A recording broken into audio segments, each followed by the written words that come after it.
तो हेलो दोस्तों, स्वागत है एक आपके नए वीडियो पर। आज का जो वीडियो होने वाला है वो उपराष्ट्रपति के ऊपर होने वाला है, ठीक है। और ये इतने सारे एग्ज़ामों में पूछे जाते हैं।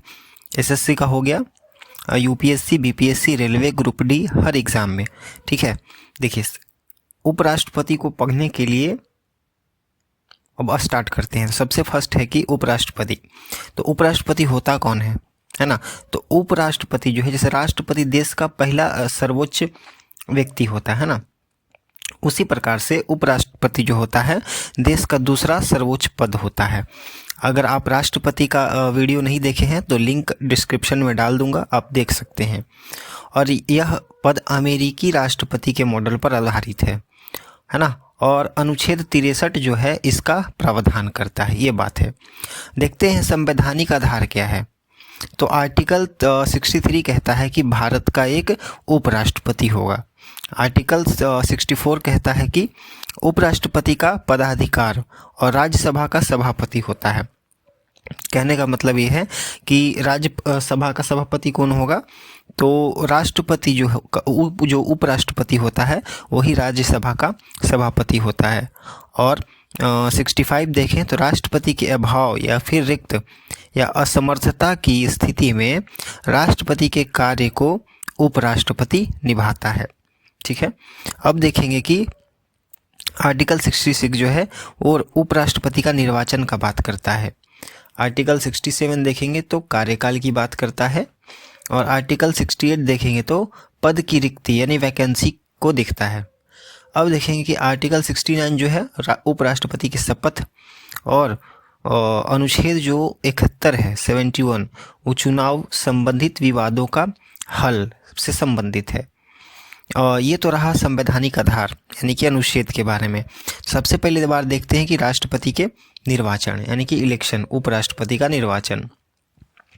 तो देखिए, इसमें उपराष्ट्रपति का चुनाव इलेक्टोरल कॉलेज के द्वारा होता है ना। एक इलेक्टोरल कॉलेज बनाया जाता है, उसके द्वारा होता है। अब उपराष्ट्रपति के चुनाव में कौन कौन भाग लेंगे, तो संसद के दोनों सदस्य यानी कि सदन, लोकसभा और राज्यसभा के निर्वाचित और मनोनीत सदस्य दोनों भाग लेंगे, ठीक है। एमएलए यानी कि विधानसभा के सदस्य इसमें शामिल नहीं होते हैं, ठीक है। और चुनाव जो होगा वो प्रोपोर्शनल रिप्रेजेंटेशन यानी कि परमाणुपाती प्रतिनिधित्व और सिंगल ट्रांसफरेबल वोट प्रणाली से होता है। और गुप्त मतदान होएगा, ठीक है ना। और आप देख सकते हैं कि प्रोपोर्शनल और जो सिंगल ट्रांसफरेबल वोट जो रहती है वो राष्ट्रपति के वीडियो में बताया गया है। अगर आपको देखना है तो लिंक मैं अपने डिस्क्रिप्शन में डाल दूंगा, देख सकते हैं कि निर्वाचन में वोटों का मूल्य क्या होता है। सबसे फर्स्ट तो राष्ट्रपति चुनाव के विपरीत जो जस्ट होता है। उपराष्ट्रपति के चुनाव में सभी सांसदों के वोटों का है ना मूल्य जो होता है समान यानी कि एक ही होता है, ठीक है। लेकिन राष्ट्रपति के जो चुनाव होता है उसमें अलग होता है ना। और उसमें क्या करते हैं कि विधानसभा के भी सदस्य भाग लेते हैं, लेकिन यहाँ पर विधानसभा का सदस्य जो है भाग नहीं लेंगे, ठीक है। अब देखते हैं योग्यता क्या होती है। तो योग्यता है कि भारत का नागरिक हो, आयु कम से कम 35 ईयर्स होना चाहिए, और राज्यसभा का सदस्य चुने जाने की योग्यता रखता हो, और फोर्थ जो है वो कोई लाभ का पद यानी कि ऑफिस ऑफ प्रॉफिट न रखता हो, ये योग्यता है। तो निर्वाचन देख लिए है ना, और वैल्यू ऑफ वोट को देख लिए और योग्यता को देख लिए।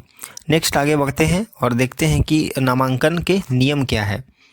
अगर किसी को राष्ट्रपति का चुनाव जीतना है, लड़ना है, तो क्या क्या प्रोसेस है। तो सबसे पहले देखिए कि अगर आपको उपराष्ट्रपति का चुनाव लड़ना है तो 20 प्रस्तावक होने चाहिए।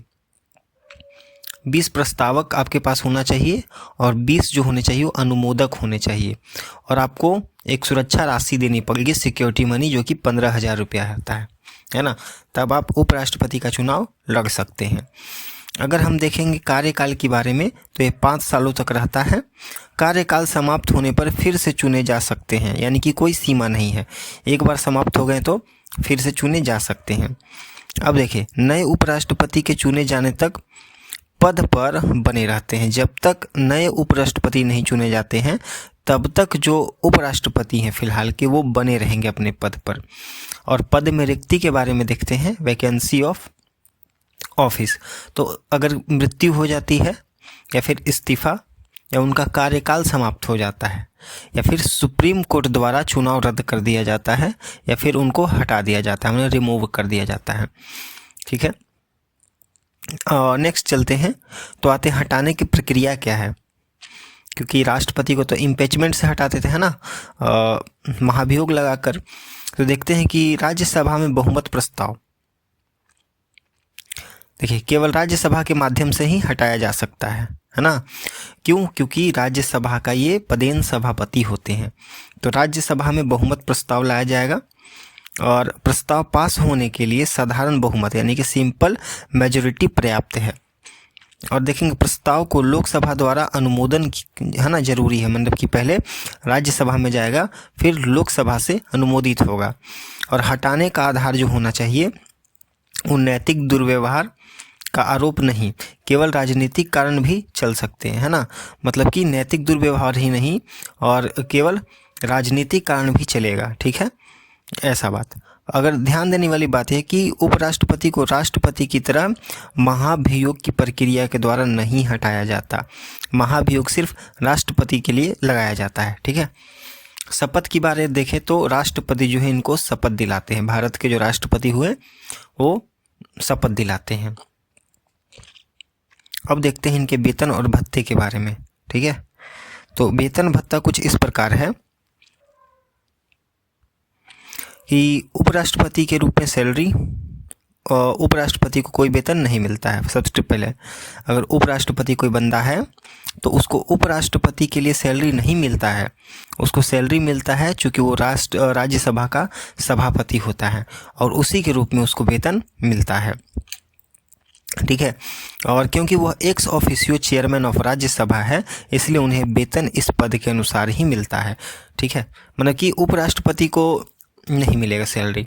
उपराष्ट्रपति को किस आधार पर मिलता है? क्योंकि जो उपराष्ट्रपति होता है भारत का वही भारत के राज्यसभा के सभापति भी होता है। ठीक है ना।